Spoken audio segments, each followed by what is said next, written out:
नमस्ते प्रणाम, मैं हूँ आपकी वंदना और स्वागत करती हूँ अपने YouTube चैनल पे आप सभी का। और बहुत ही प्यारा एक चुटकुला नाच गीत सुनाने जा रहे हैं। कैसे लगेगा कमेंट में ज़रूर बताना। और ये हंसी मजाक का गीत है, कोई अपने दिल पे मत लीजिएगा। हमें भावे नाही घर के तोर परानी पिया, बड़ी परेशानी पिया ना।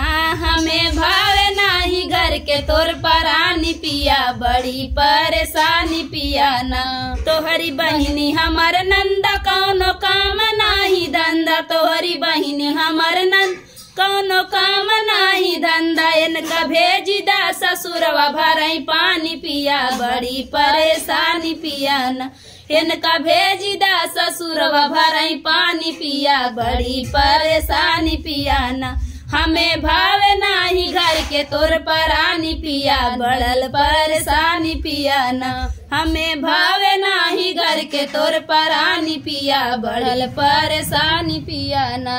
हमारी बहिनी तो हर साली देखा कितना हुनर वाली। हमारी बहिनी तो हर साली देखा कितना हुनर वाली।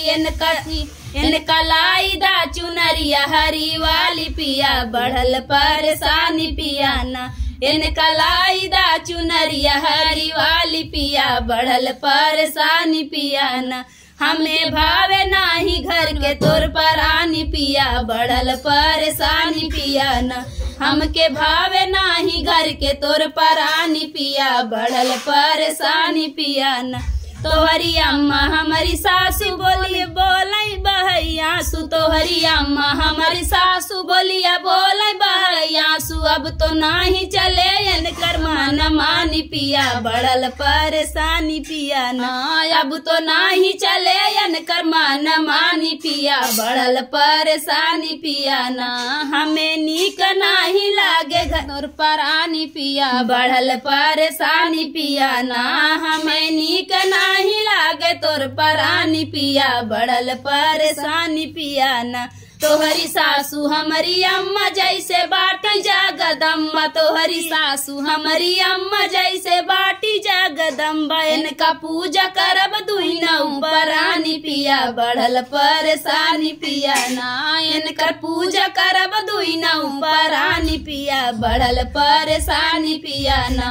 हमें नीक नाही लागे तोर परानी पिया, बढ़ल परेशानी पिया ना।